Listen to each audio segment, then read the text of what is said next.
technician network. And we found that there was quite a bit going on with our network group. We actually found that the company had been involved in a lot of issues that made it difficult for our technicians and our folks to do their job. We related most of this, we honed it down to job security, safety, contracting, and the company's refusal to backfill. So under job security, we pretty much were looking, that came out in different forms. It came out in management doing their work, or it being done another way by folks that maybe didn't really know how to do it. The other issues that we came up with related to safety, that actually turned out to be our biggest issue. And it looks like some of our folks are working in border areas where people, we're talking about drug runners, we're talking about, he's nodding his head over there, people with guns, and you know, our folks have no way to defend themselves with that type of stuff. Working alone without cell service in some of the remote areas. Also, there's the issue of the wild. I'm talking about bobcats and snakes and killer bees and scorpions and all kinds of things like that.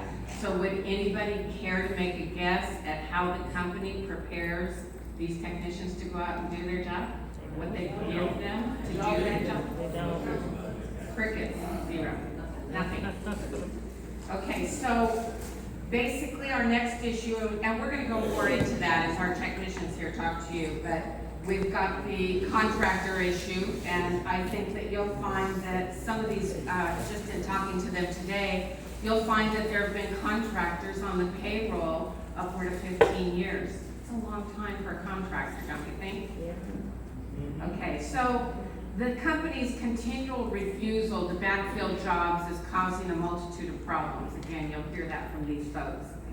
So with multiple types of technology in the wind here that we're doing, I think that it's going to be really important for you to hear from these folks. And with me today, I've got Dave Bennett from Minnesota, and he's a Minnesota tech. So let's go have you talk a little bit. Well, where I work in Minneapolis, I also have the field techs as I'm their steward.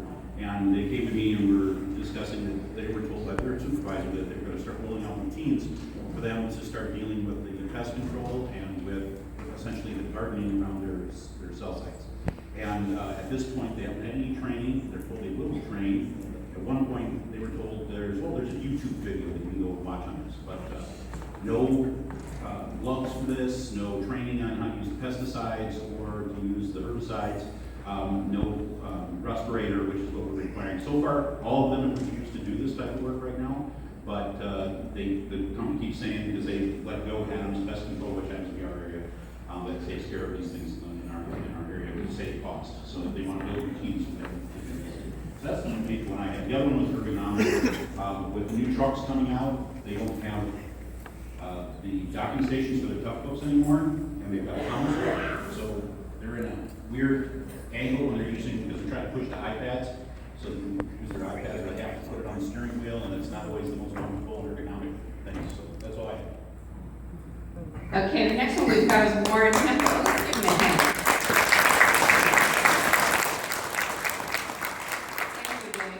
Okay, we've also got Warren Hempel. He's a cell tech out of New Jersey. I'm a wireless tech. I've been with the company for 20 years now, and just want to give you guys an idea of what we do out in the field, because most people don't even know what we do. So every day when we start our day, we get it on our computers and we get a job. And the computer tells us where we have to go. So it could be anywhere. So you might have to drive an hour to your first job, you might have to drive 10 minutes. When you get on your job site, you're required to do a bunch of safety checks. We carry what they call a safety backpack that's supposed to keep us safe. That has a couple of items in there. They're always pressuring on us to make sure that we have these backpacks with us. And they call some of the items that we carry life-threatening items, like a pair of rubber gloves. I don't know how they would call it life threatening, but if you get caught and you don't have them with you, you go automatically on final written warning for a life threatening situation. So our directors and our area managers hide out in the woods, sit there with binoculars and watch us for hours on end. Are you To see what we're doing.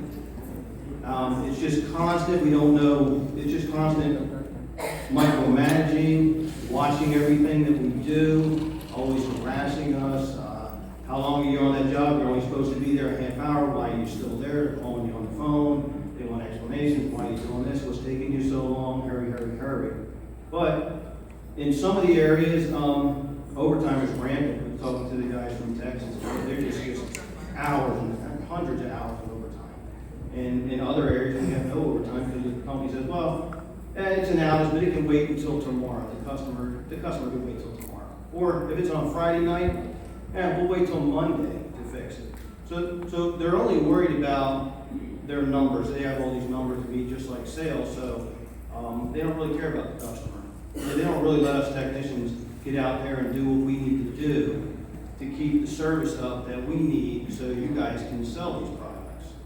So that's the biggest struggles that we have, just the constant micromanaging. Explain what your turf was when you started to what it is now. When I started with the company, I had 17 cell locations that I had to work, and now I have 55 locations. So they're just slowly just piling more and more work. And in 55 locations, we also have 3 technologies. We have the old 2G, the 3G, the 4G. So we have 3 times as much equipment, because when we first started, it was just all analog, one technology, one type of equipment. So it's just, and they're not worried about that at all. The state of Delaware, we have 2 technicians. That's all we have. We're supposed to have 4. Okay, thank you.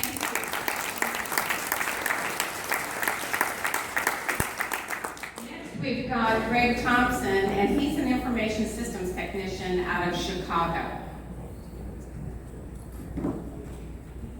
Good morning, everyone. What I do for the company is called, it used to be called desktop support. And what we did is that we went to the desktop and we resolved all issues with desktops, laptops, printers, whatever. But that changed around 2006. We had new management, we had SBC come in, and a whole lot of stuff changed. So our job title stayed the same, but what they asked us to do was ridiculous. I don't know if you guys have been in the Illinois, Indiana, Wisconsin market, but they have this new technology called the store of the future.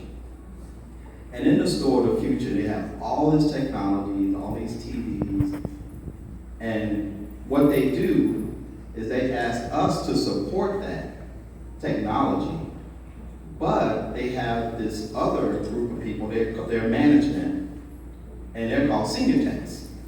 Now, we do the same exact thing that the senior techs do, but we don't get paid what the senior techs get paid. Same exact thing. And we accuse the company of scabbing our jobs, because this is union work. And if it's union work, it should be done by union technicians.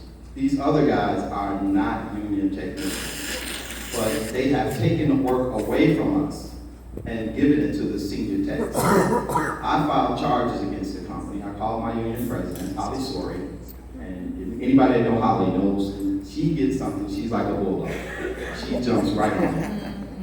So Holly jumped on it, asked me to go and file charges against the company. Right now we have NLRB charges against the company for scabbing our jobs. And here's the big thing that really upsets me, is that ever since we took over control of doing this work, the company has let go, because this work that they do now around the country, a lot of it is contract work. So the company has let go of the contractors. They pay millions of dollars to these contractors, like Dell. Dell comes in and does the support work. They found out that they can get us to do it, so they let go Dell. Same thing with the printers. They had Lexmark, HP printers.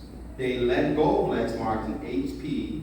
We found out they were paying these guys $8 million a year to do the work. They let those guys go, and they kept us, so now we're doing that work. Same thing with Samsung, all of the big 65, 75-inch TVs. We do all of that work. They let go all of these contractors, and now we do it. We don't get paid any extra money. We don't get paid any extra anything. And the only thing the senior techs do that we don't do is what they call SME work. I don't know if you guys understand SME, which means a subject matter expert. And that's all they do, and we have done that. But right now, they don't allow us to do that. So the only thing that we don't do that they don't do is what the company does not allow us to do. It's not that we don't do it or we're not capable of doing it. It's because they do that. So the company is scattering our jobs, and we're angry about that, and we've chosen to fight back. I have a little poem that I always say whenever I get into situations like this. I don't know if you guys ever heard it before. It's called The Will to Live. And it says, if you want something bad enough, go out and fight for it. You work day and night for it. You give up your time, your peace, and your sleep for it. If all that you dream and scheme is about it, and life seems useless, worthless without it, if you gladly sweat for it, fret for it, and plan for it, lose all fear of the opposition for it. If you simply go after that thing that you want, with all your capacity, strength and sagacity, faith, hope, confidence, and stern pertinacity.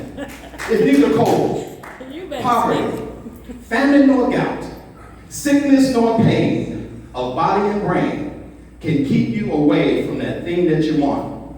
If dogged and grin you beseech and beset it, with the help of God, I declare, you will get it.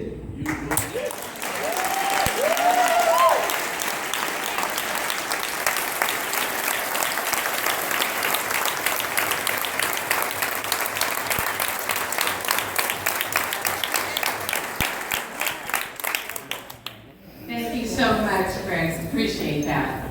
And I want to thank all the participants that we had in the two classes that I did yesterday. Everybody was really forthcoming. And if any of you have any questions, see these folks after the session today. And I'm sure they'll be able to help you with your technicians too. Again, thank you.